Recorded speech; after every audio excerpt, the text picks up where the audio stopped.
Dust particles danced in the single beam of light cutting through the attic's darkness.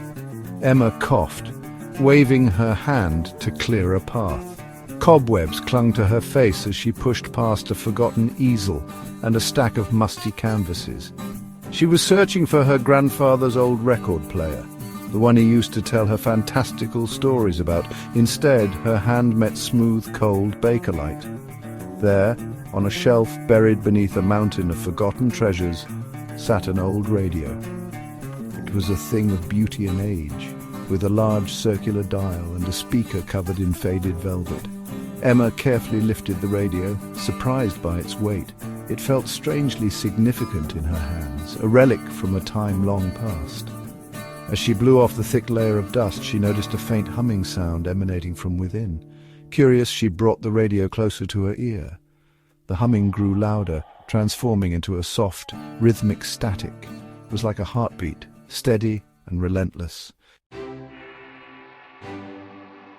Emma carried the radio down from the attic, its static hum growing stronger with each step. She placed it on her desk, its presence filling her small room with an unsettling energy. The static intensified, evolving into a bizarre symphony of pops and crackles. It was no ordinary static. This had a pulse, a rhythm that seemed to vibrate in sync with Emma's own heartbeat. It was both fascinating and frightening. She reached out to touch the dial, its cold surface sending a shiver down her spine. The rhythmic static intensified, the pops and crackles growing louder, more insistent. It was as if the radio was trying to communicate, desperately trying to break free from its silent prison.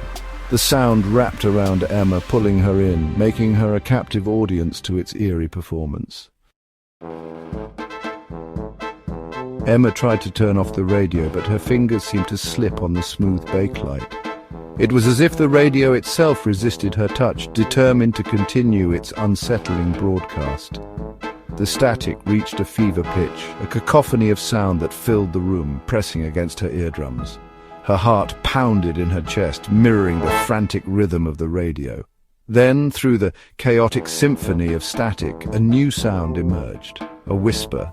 Faint at first, but growing steadily louder. It was a child's whisper, filled with a chilling playfulness that sent shivers down Emma's spine.